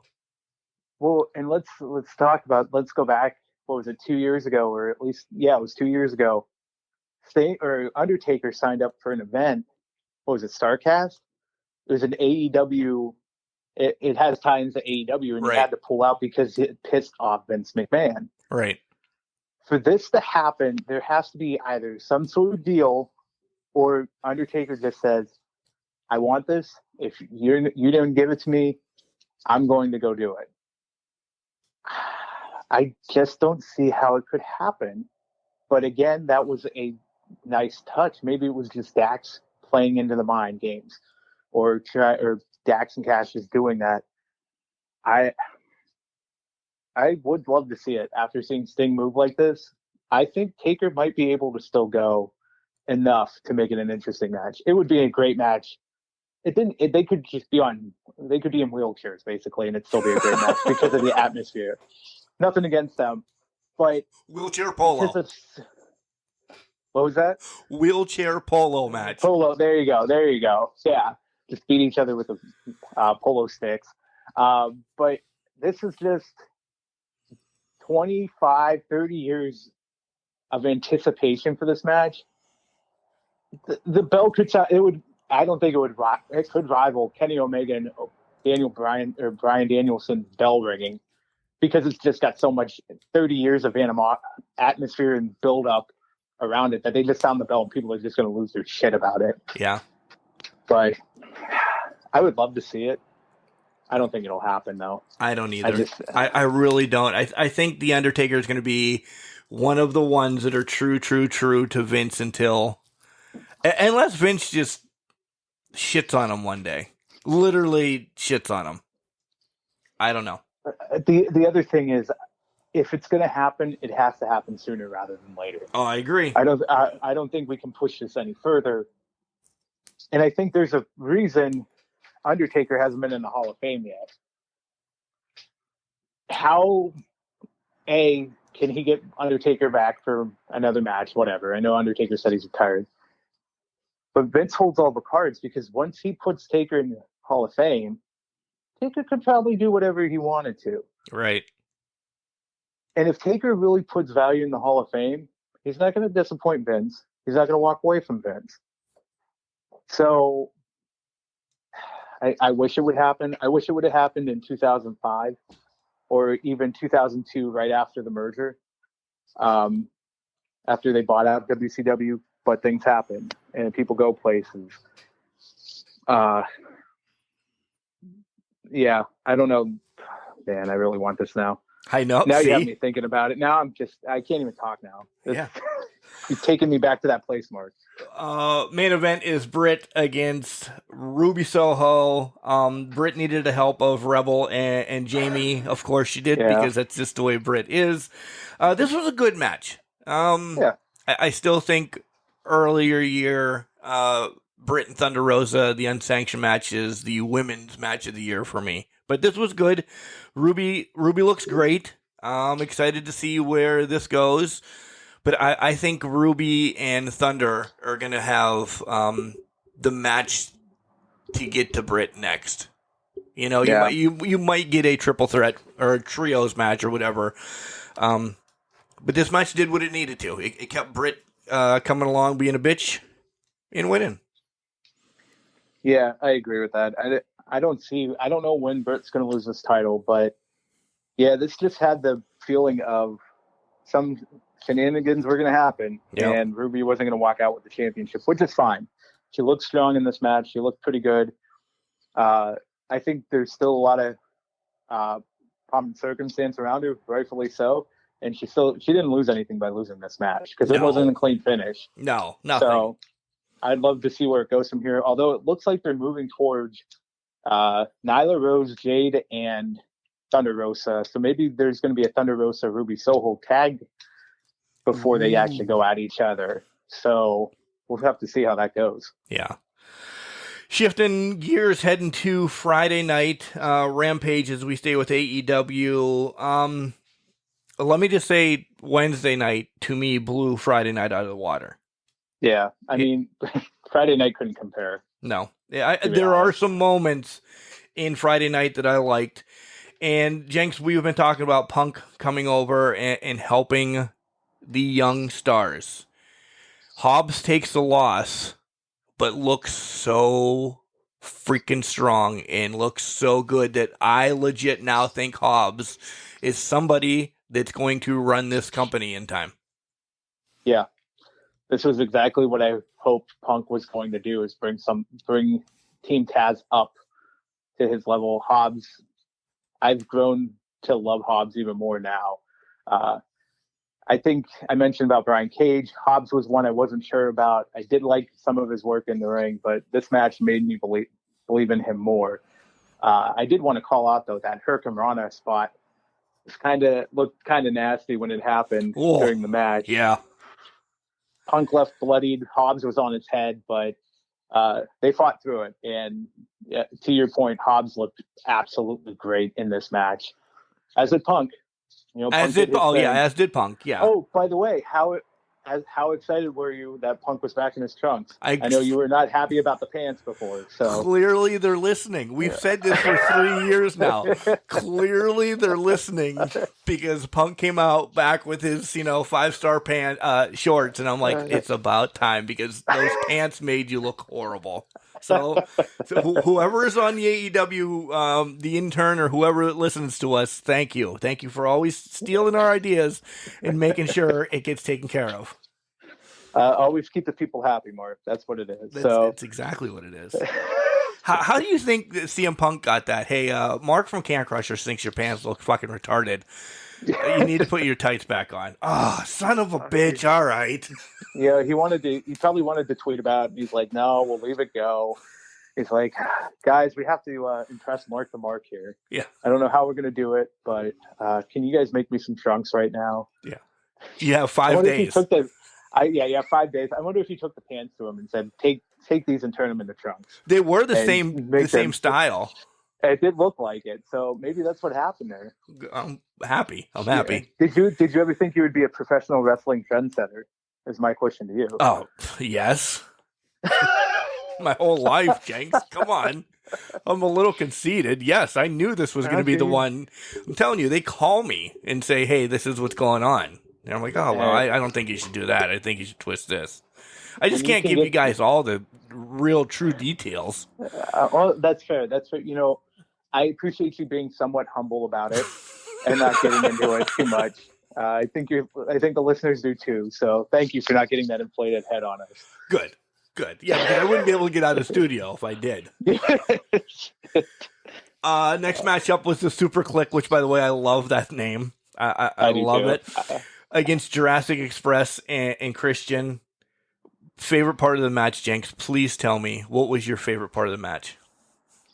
My favorite part was when Adam Cole had Jungle Boy in the camel clutch, and they kept running, and then all of a sudden they stopped and gave him a kiss on the cheek. I thought that was a great spot. That's it. That was my favorite part. I laughed. Yeah. I'm like, by the way, I'm probably going to buy that Super Clip shirt, I think, because that's fantastic. I think I am too. Yeah. I really am. Actually, after the podcast and editing, and I post this, I have a few things to do, but we're going through clothes today, and I'm like, I have a ton of baseball t-shirts that just aren't getting worn. With all my collar and elbow stuff and everything, Kelly's like, get rid of them, and you can be a new good little boy and buy all these new wrestling shirts that you want. Okay, Mom. Okay. So if you want some baseball shirts and you're hearing this right now, they're going to be sitting in the studio for a while. Yeah. They're lightly worn. Not you, Jenks. I'm not being a dick. They're extra large. No, that's fine. I know I'm not going to fit into those. Listen, man, I'm not a skinny person by any sense of the word. I was going to say I do need to go through my wrestling T-shirts. I think some of them need to become cutoffs. My cutoff stash is kind of going low. So mine is too. Maybe that's what I should do with some of my baseball shirts, because you can just wear them as I always wear a cutoff underneath my garbage colored the neon yellow shirt that I have to wear because I don't like that material. Right. So, yeah, maybe I should convert some of those. All right. So what I just said earlier, there's no shirts available yet. Maybe next week. Darn, I was going to try to get one to squeeze into. Yeah. I might have an old Seawolves one. Nah, it's all right. I got plenty of old Seawolves ones that are cut off now. Do you want an Oakland A's Matt Holliday one or a? You know what? I think I'll pass on the A's. How about Cleveland Indians Matt Laporta, because he was. Laporta potties, huh? Yeah. I have a bobblehead of his, so. I do too. That was all because of our homeboy Brad. It was. I lost the bottle though, and half the bat that was with it. All right. Overall, good match. Super Click and Jurassic Express. Nothing. Like I said, Friday night wasn't as great. Yeah, I was kind of surprised they didn't attack them again after the match, because that seemed to be the Young Bucks and Cole's MO, and they didn't really go after anybody after the match. So there was a nice little back off there, but overall good. Yeah, you got this next match right off the bat because it's setting up for so much. Jericho and Hager versus the Men of the Year, Ethan Page and Scorpio Sky. Lambert comes out, and my gal's there. The downfall is I love Paige Van Zandt. She looks like she had no fucking clue what she was doing, but she was pointing, and she did throw a couple punches, but then she pointed some more. Well, I mean, there's not much she probably could do, but I thought she was playing a little bit of a managerial role, which would be interesting to see if that becomes something. 2 point, she was just pointing and yelling at people to do stuff. But could she become a manager at some point? Well, then she'll have to be on Can Crushers because we talked to managers too. Yeah. So, look, there's that opportunity too. See, that's more money for you. Paid none. Exactly. I was confused. I will say, I can't remember when exactly Sammy got attacked by Miro, but where was I get also that Santana and Ortiz had another match coming up. Why didn't the rest of the Inner Circle come down? Right? Like, I get you have other things going on, but I would have said, let's get in there and save Jericho and Hager. What's going on there? Because that was the question I had. Yeah, their match was next. Essentially, back-to-back segments was now the Lucha Brothers and Santana and Ortiz has taken on the Hardy Family Party office, whatever the hell it is. So that's why Santana and Ortiz were kind of, getting in the right mind. Sammy and Fuego weren't for like 3 more segments, so they were nowhere to be found. Yeah, I didn't understand why they didn't show up. I think I would have made the argument for Ortiz and Santana. I don't know why I lost the name there for a second. Why they didn't come out. And I get it was next. I get they were prepping for the match, but I feel like AEW's done it before where somebody's had a match coming up in the next segment, but they still came out and made the save for their friend. Right. So is there something else going on here that maybe we don't know about yet? I don't know. But I thought that was a little bit questionable. But to your point, Santana and Ortiz are probably just getting ready for that 8-man tag, which I guess pushed forward the Orange Cassidy hair versus hair match more than it did anything else for anybody. Essentially, what I took out of it. Yeah. Essentially, yes. I'm not gonna lie, that was a bathroom match for me. It was. I don't like Private Party. I like the Butcher and the Blade. I do because they're not as flippy. It was not my match. Yeah, I'll put it that way. There's always one match AEW usually does for the week that is like, well, this isn't the 44-year-old man match because I cannot fucking be focused on 17 people doing 9,000 things at one time. That's fair. That is fair. Private Party, I feel like, well, they're still young, so I feel like they can develop over time to be great storytellers in that, and I think their time will come. Right. But to your point, this was all over the place. I mean, I appreciated the match, but again, it was all over the place, and the addition of Orange Cassidy to the whole mix was just another wrinkle that I don't think needed to be happened, and that just seemed to be the main takeaway of this match. Yeah, because after it, then we have Hardy backstage challenging Orange Cassidy to the hair versus hair match and throws in Jack Evans. Yeah, so Jack Evans is going to get his hair shaved now. Okay, that's fine. I think that's where it's going because I feel like they're still going to do a Hardy versus Cassidy one at some point. So, but I don't think it's going to be hair then. I think because the hair is part of Matt Hardy, of course, Mark. The hair is part of his like whole look. For Matt Hardy to lose his hair, you're like, oh wow. If Jack Evans loses his hair, nobody gives 2 shits. Nobody gives 2 shits. I get that, but I also think this could be a new wrinkle for Matt Hardy's character. Well, because he doesn't have 7,000 characters already. Well, that's it. That's exactly it. He's reinvented himself so many times now. I mean, if you look at broken Matt Hardy, the white strip in his hair, could you imagine a shaven bald Matt Hardy? It'd be Phantom of the Opera. He would be at an organ somewhere off in the distance singing and playing a somber tune. I think this could be leading to shaven Matt Hardy and a even deeply broken Matt Hardy at some point. Would he sing Would he sing Boats and Hose? Because that's an opera song. I would pay him $1 million if I had it to sing Boats and Hose as a broken Phantom of the Opera character. I would love But it. I would love it too. I think it's going to happen. I'm going to say it right here, right now. And if I'm proven wrong, I'm proven wrong. I think Matt Hardy's bald by the end of the year. Singing Boats and Hose. Singing Boats and Hose. All right. This is where Sammy and Fuego get attacked and just decimated by Miro. Yeah. It was good. It really was. It's just setting up for, and I think Sammy takes it. I really do, because Miro is that powerful right now. He doesn't need a title anymore. Yeah. I'm trying to figure out, he doesn't. Does he make the play for the world title now? Is this his transition point for the world title? Maybe it is. Maybe. I'm trying to think, if it's not Sammy, then who? Right. Yeah. I don't know. I just headbutted the microphone. I'm hoping that came across real good on the podcast. Well, you're good. I mean, if you wanted to take it to that extreme. Bam! Oh, Bailey. Hold on. Oh, wow. Bailey's pissed off.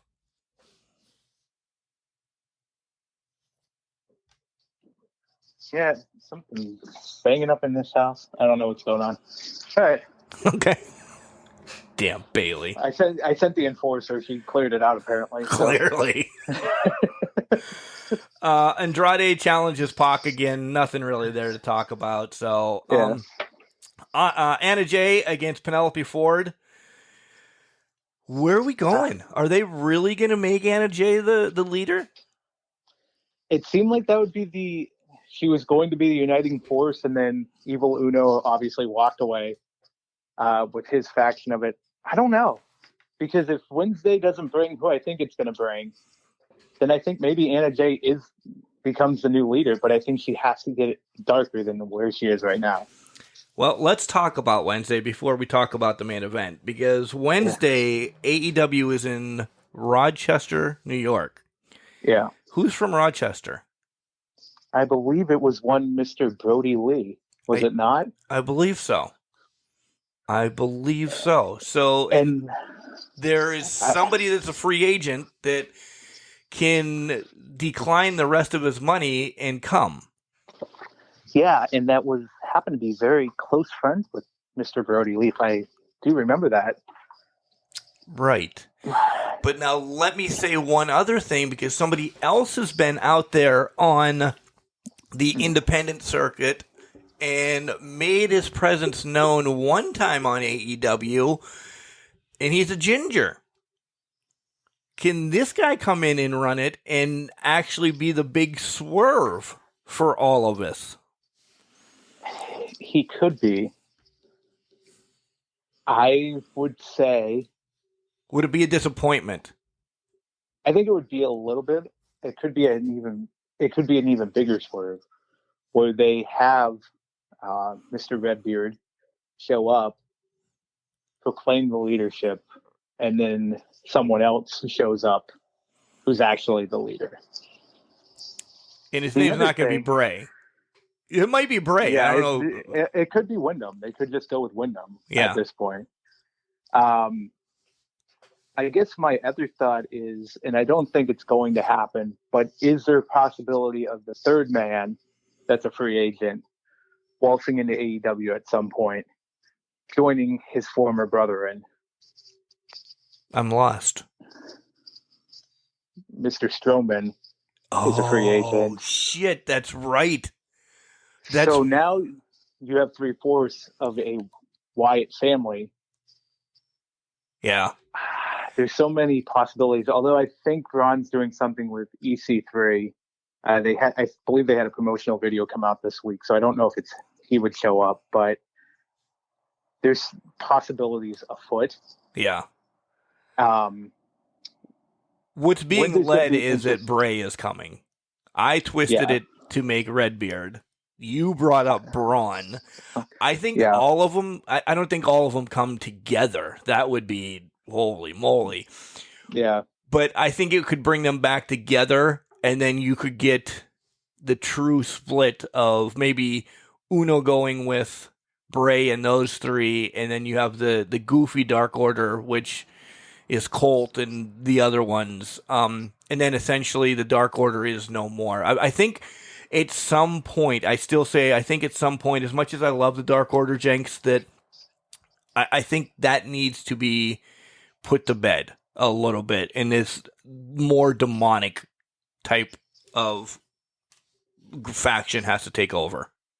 Yeah, I'm going to agree with that. I also believe, in my thinking about it, I think this becomes a layered approach to the dissension. I think Dark Order could hang around for a little bit longer. Bray is the leader, but then you see the introduction of Redbeard, and then almost bring in Braun at that point. You're really talking about 3 of the 4, you could almost say 3 of the 4 horses, the apocalypse type scenario, where Bray keeps bringing in this heavy firepower that could just overcome the remainder of the Dark Order. I think there's a layered approach you could do this and bring people out, bring people in to destroy the Dark Order from within. That makes I don't know. sense. That's my fantasy booking, but I could see that being the case as well. So it'll be interesting to see how Wednesday plays out. Also, I've heard the rumor that Wednesday, if Bray doesn't show up, he's going to Impact, and I think that would disappoint me. Big time. It really would. Too much. Yeah. So it'll be interesting to see. I hope that he shows up at AEW, and takes lead of the Dark Order. I hope so, especially since it's in Rochester. I'm sure we're going to see -1 bouncing around. Does -1 get thrown around? I think -1 comes out and maybe -1 just unites them. What if, wait that would piss me off. Well, wait, no, let me back that off. What if -1 says something, they bring -1 in, I'm probably overthinking this, but they bring him in, and he says, you guys need to unite. I have found the leader to unite you. And out walks Bray. All right, I'm all right with that. I thought you meant that -1 is running you. No, they wouldn't let -1 run it. Because you're going to get physical. But I think he could introduce Bray as the leader. Yeah. He could. I'd be all right with that. Yeah. And then go back to school. Right. And then when you're 18, you come back and try to take it back and something like that. We'll see what happens. But main event was Mox and Kingston against Archer and Suzuki, and what a son of a bitch of a match. Again, this was brutal. It was awesome. We cannot describe it all. Go and watch it because holy shit, Jenks. They had Moxley duct taped with his hands behind his back for about 5 minutes of the good 5 minutes of the match. Just getting whipped. Beating his ass. Oh my God. What surprised me was Homicide. And helping out. I wasn't expecting that at all.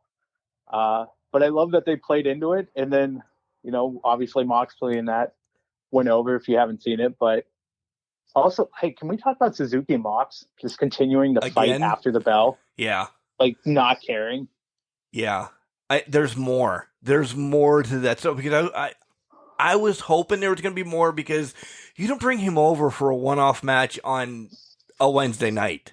Yeah. And now you throw him in a tag and I'm like, oh, okay, at least they're still using him. There's something coming yet of all of this. What's the next level? Because outright death match, like barbed wire piranha tank on the outside and shit like that. Like what they do. Is this going to be an actual exploding barbed wire match? I think it's going to be something. Kenny Omega delivering pyrotechnics as explosions. I don't know. I think they need to. In essence, because they're going to be like, all right, our last one might have shit the bed or whatever they're going to do. Yeah. I think they let Mox and Suzuki just here until somebody dies, GCW type, just go.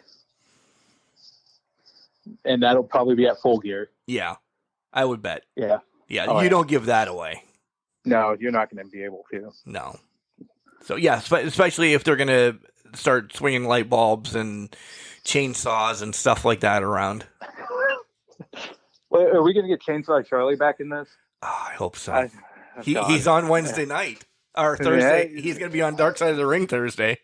Oh, that is right. He is. So You know what?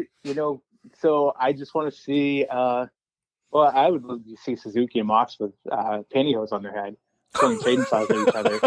Pay homage to Chainsaw Charlie, guys. That's all I'm saying. the same pair of pantyhose, one in one Yeah, leg, same one in the one. other. Yeah, the ones from the Rumble. Yeah, no, there you go. Pantyhose on the head match. Each one takes a leg, and that's how it goes. Yeah, the first one to get it off wins. Don't cut yourselves with chainsaws. Yeah. AEW is stealing the show, stealing everything. I thoroughly enjoyed AEW. We're going to segue now, though.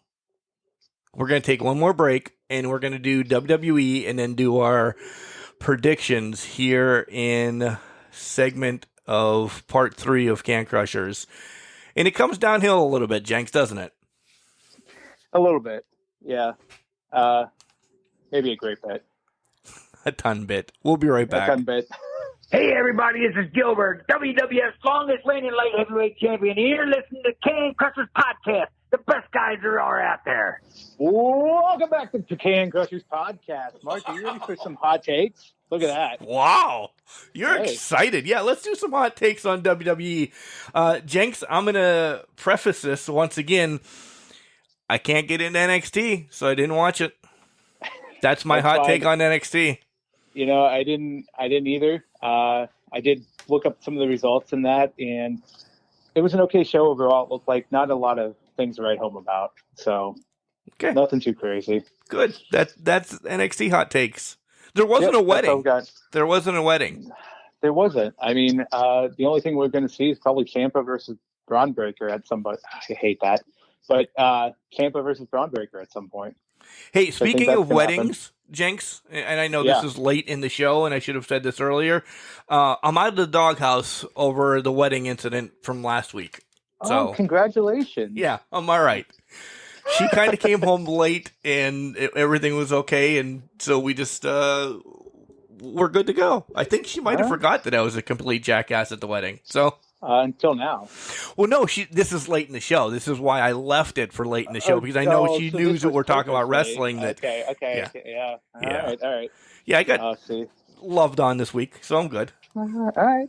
Well, congratulations. At least you're not kicked out of the house, so that's a good thing. Yet. I got high hopes for you. I think you made it past it.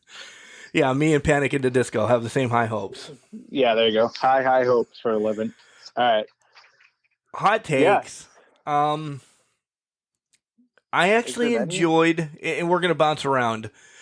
I didn't mind the triple threat on Raw between Bob, Roman, and Big E. The No, that was- downfall is I thought they made Big E look a little bit weak. Yeah, that was the only thing I didn't like about that. I was hoping that Big E would have came out of this with a win on Bobby, but to that point, they have to build up their man, and Roman's still the man of that company. So I didn't like it, but I thought it was a hard hitting, men hitting meat basically match. Men Which is hitting big- meat? That is Big E's biggest thing is meat on meat, man. Men hitting meat, and that's what it was. I'm telling you this right now. The draft is coming up. Lashley's getting drafted to SmackDown, and you're going to see Bob and Roman go at it. I'll buy that. With MVP on the shelf with an injury, I think Bob becomes a face. People like him. I think you needed the Hurt Business away from him. Even MVP away from him. Let him run a little bit. I think him and Roman can put on some good matches. I really do. I'd be all right with this for a little bit. Well, I think Bobby Lashley has proven to me that he doesn't need the Hurt Business or MVP to win a match. Right. And he can carry a match.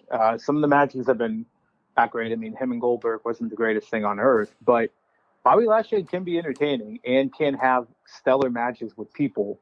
So I think he could carry the load. And does this open the possibility of a Brock versus Bobby match at WrestleMania, because I think the Roman aspect of it's going to happen earlier than, say, a WrestleMania match between the two. Yeah, I think so too. Nia taking some time off, I think, is this a good thing because she got her arm broken. Yeah. I think it's a good thing. I don't know if it was legitimate or what they're going with here. Maybe it's to take her off to work on some of her in-ring stuff. There's been some incidents that they've called out. I mean, the Charlotte thing was case in point. But I do like that this has helped Shayna look like more legit, like a badass, like I thought she would be. You take down one of the biggest redwoods in the forest, it's going to be pretty good for you. So I think it makes her look like a legitimate threat again, which is something I think Shayna's lacked for a long, long time. Yeah, since she bit Becky in the neck being a vampire. Yeah. That's where Shayna kind of took a turn for the worse for me. Yeah. One more thing I want to bring up is we have new women's tag team champions, Nikki and Rippy, huh? Nikki and Rhea. I think that should be their name, is Nikki and Rippy. I think so too. We kind of called this out last week. They had to win these because they defeated both of them individually and in a tag team match in the last 2 weeks.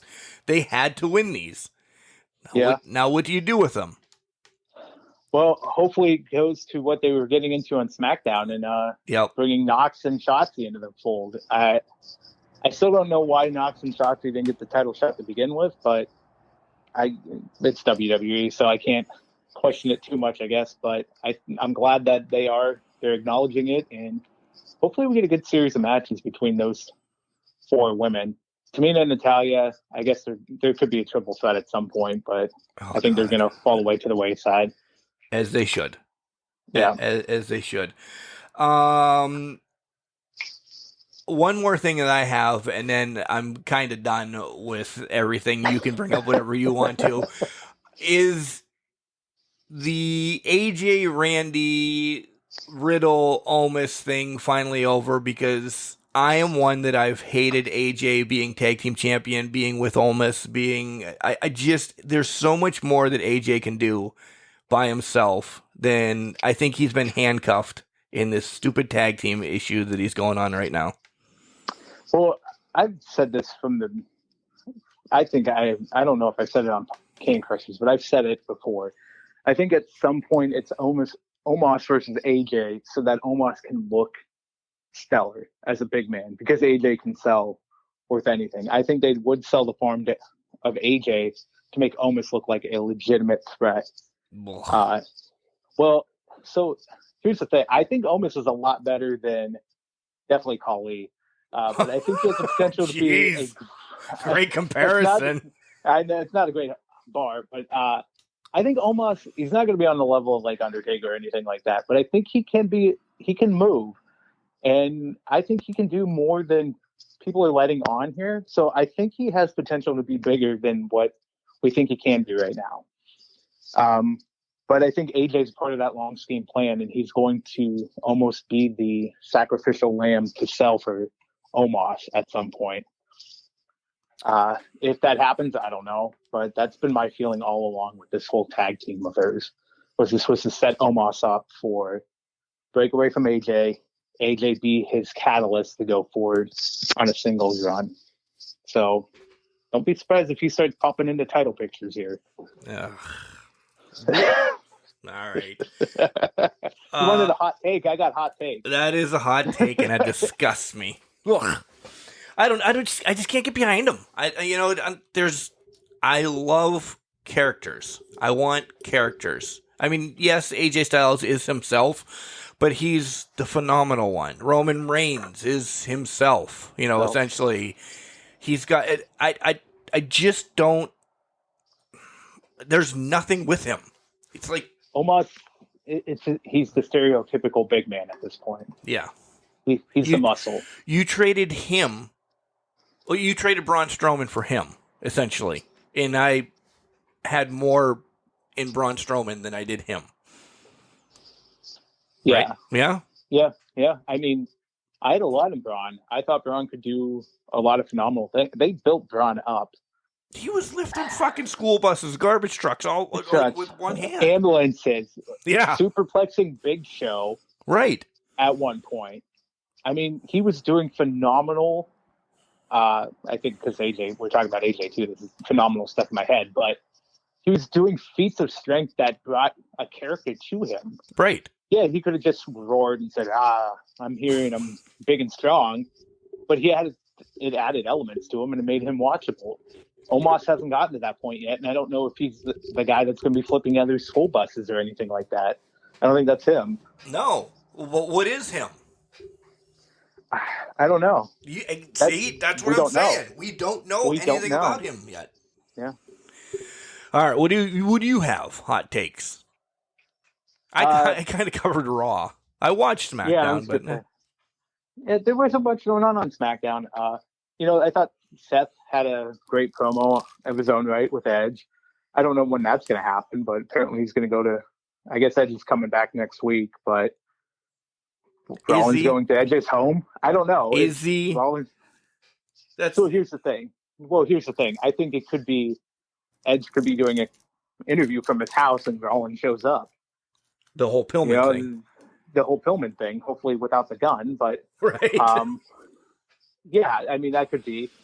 Other hot takes. There really wasn't much going on here on this show. I mean, I'm glad Bianca got the KOD in on Becky Lynch, but I guess that's just setting up for a prediction later on, where they do this weird booking where somebody goes over and then the other person wins on the pay-per-view. But yeah, I don't really have anything. You know what? I will ask this. What is going on with Sonya Deville and Naomi? Because I guess I'm intrigued because they don't want Naomi to fight for some reason. And I don't know what's going on here. I think it's a way to work Sonya back into the ring for sure. She's been away since her, weirdo was stalking her and everything. Right. And maybe this is somebody, no disrespect to Naomi, but this is somebody that you can just feed to the wolves for Sonya to come back and get her career back on. And I've always been a Sonya fan, thinking she should have been in the title hunt for a long time. Yeah. Just bury Naomi. She's got the name. She can be tied to the bloodline, and her whole career could shift there and be whatever she wanted to be. I think that's it essentially. And when does it happen? Well, let me say one thing. Let me say one more thing. I did like some of the shots taken from Flair and Alexa during the playground. There was some actual heat there, I think. Oh yeah, I agree with that. I didn't even think of that segment, so good call out there. There's some legitimate heat. I think they'll have a great match. I mean, I think they've worked well together in the past, so they built that up pretty nicely. And I know a lot of people shit on Alexa's character now. I'm one of them. I know, but I think she plays it off well, and it's kind of helped provide a little bit of a different fold to this. Instead of them just throwing these insults as just one another, it kind of provides it in a unique aspect. Yeah. And I kind of like where this is going. Do I think she's going to win the title? I don't know. We'll find out in the next segment. But yeah, I think it adds another aspect, and I thought it was a lot of cheap shots taken that should help build the match up a little bit more. Well, let's get to our predictions for Extreme Rules, which starts here in a couple hours. Jenks, there's only 6 matches on the docket so far, so that's a little bit light. Oh, did they add another one? Well, no, Mark, I wanted to go back on one thing before we jump into our predictions. That's fine. I don't care. I just want to give props to Montez Ford, because I've always thought he would be a main event player, and them giving him 30 minutes with Roman really kind of solidified that. And I just wanted to give props out there because I thought that they did a pretty good match for the time that they had. But I want to give props to Montez Ford. I always thought he would be a main event player just from the charisma he oozes going to the ring. So the machismo, the charisma, it's all there. So I wanted to give props to Montez, but we can go to Extreme Rules now. Okay. I've never been a Street Profit fan. I don't know why. They're talented. They're athletic. They have power. They have size. They have everything. I don't know. I think because essentially, Jenks, to me, is they're a knockoff of an IWC group at one point. They were called the Fraternity, and they came out with the red cups, and they did all that. And I saw them first on the indie circuit. Oh, that's fair. If I would have seen, by the way, I am literally, as we're talking, because it's falling off, ripping my, what do you call it, the protection off of my tattoo, because it is ready to come off. So I just ripped it off on air. So Chelsea's just needs some salve on it now. But yeah, there you go. Nonetheless, only 6 matches on the docket so far for Extreme Rules, which seems a little bit light for a WWE pay-per-view. But this is where my prediction comes in. I think maybe Sonya and Naomi scrap a little bit during tonight's show. Okay. So I think she shows up and something happens. Not an official match, but she shows up and says, Sonya, I want a match. And something happens that this is going to lead into that. What if she interrupts the women's title match? Which one? I think the SmackDown one. Okay. Do you want to start with that match then? Let's start with that match. I don't think this is going to happen, but playing off of what you just said, Mark, I could see Naomi interrupting and causing that mayhem on the SmackDown match, saying, if you won't put me in a match, I'm going to insert myself in a match. And that could bring Naomi out, or not Naomi, but Sonya out, and say, if you want this, then let's do this, or something along those lines. I think it could draw the ire of Sonya a little bit more to force her back into the ring. Okay. If we're going to play that little booking off of what you said. So, all right. But and then who wins? Out of that match? Well, okay. So if Naomi doesn't come out, I'm picking Becky on this one. I don't think they take the title off of Becky. If Naomi did come out, I think it's a double DQ, no contest type match. But I think Becky retains. Nothing against Bianca. I just don't think they're taking it off their main event big player right now. I agree on both aspects. Naomi not in it. Becky wins, maybe underhandedly. Yeah. But if Naomi is thrown in, shit happens. And it leads to Sonya getting back into the ring. Yep. Damian Priest versus Jeff Hardy, who has then essentially been put into the match since Friday night, and Sheamus for the U.S. Championship. Yeah, I think this is Damian Priest's victory, unless they're planning to do Sheamus pinning Hardy to win the title back. I don't think that's the case. I think this is Damian Priest to lose, and I don't see him losing it right now. I don't either. He's actually one of the hotter players right now. People are getting behind him. He's getting built up. There's always reference to Hardy getting one more title before, he calls it a day, but I don't think this is the one. Not in this. He's in to lose the match, essentially, I think. Yeah, agreed.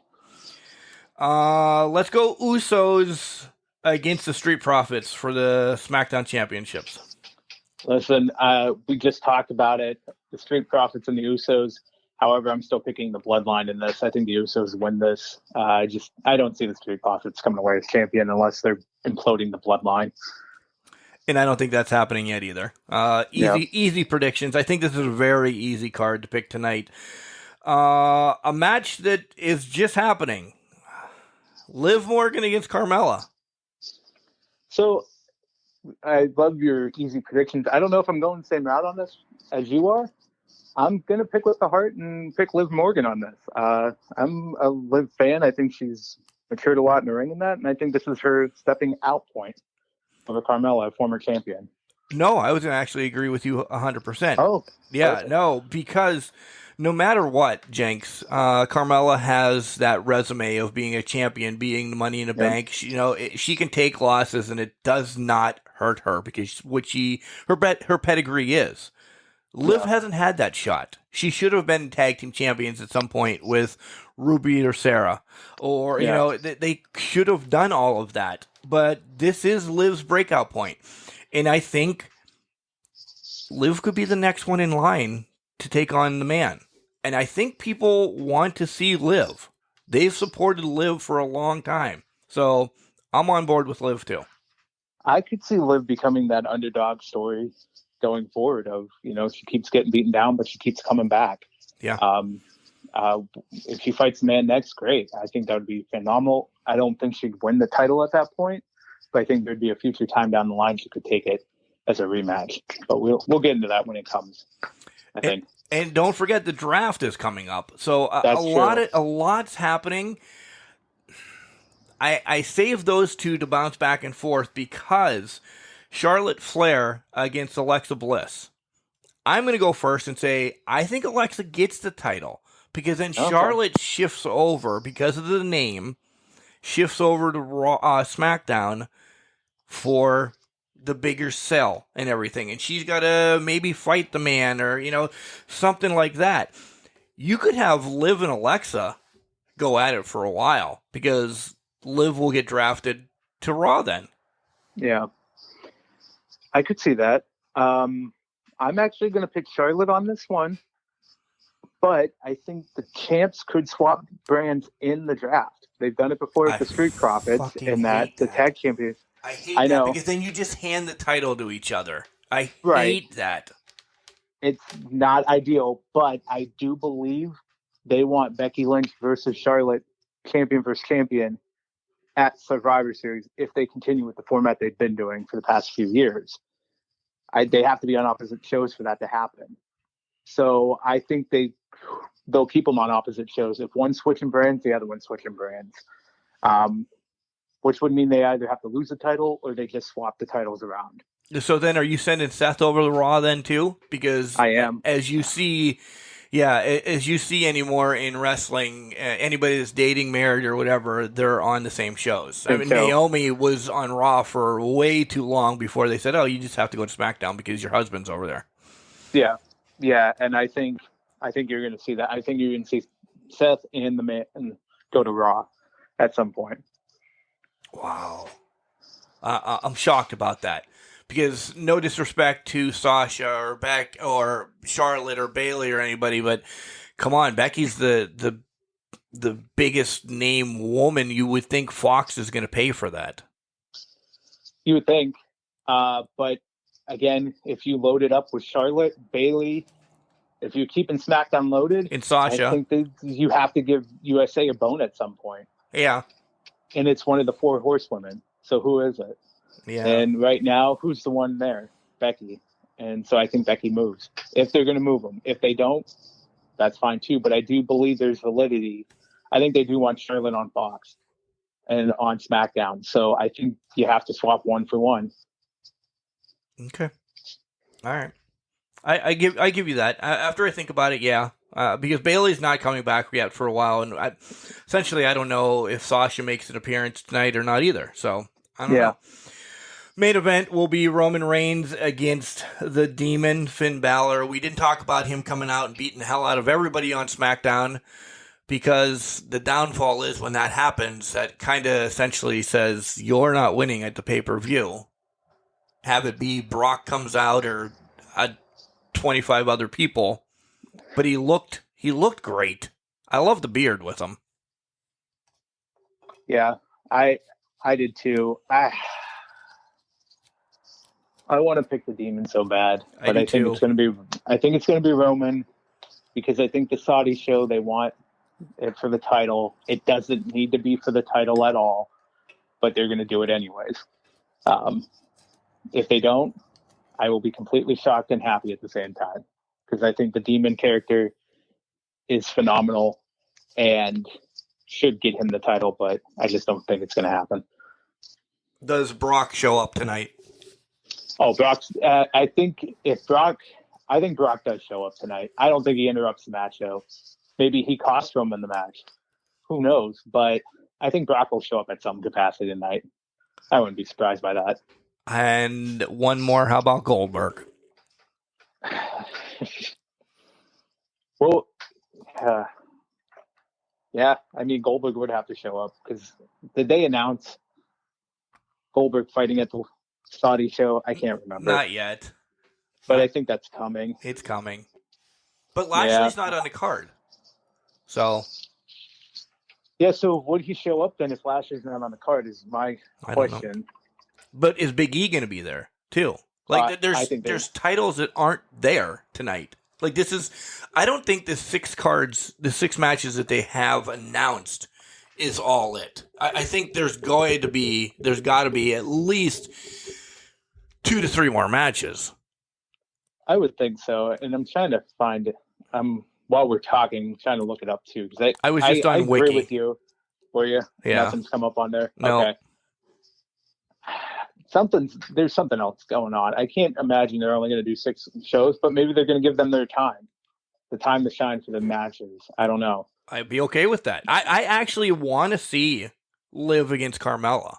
I want to see Liv, and I want her to look amazing. That people actually start getting. People are behind her, but I just want her to say, "Holy shit, yeah, let's go with Liv." Well, yeah, it's that people are starting to get behind her. Her having a phenomenal performance, even if she doesn't go over, puts her at another level of people getting behind her. That's how you build somebody up in popularity, is you continue to give people reasons why they should believe in her or believe in them. It happened with Daniel Bryan, Bryan Danielson. It's happened with so many before. I think this is how you build up Liv to be a bigger star in the future. Yep. All right, Jenks. Let's wrap this up. Do you have anything else that you want to bring up?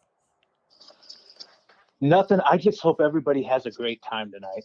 No, I'm expecting I'm hoping for a good pay-per-view. The pay-per-views from WWE have been pretty good recently, so I'm expecting a lot of good things tonight. Yeah. And I might just watch Omega versus Danielson again before the pay-per-view.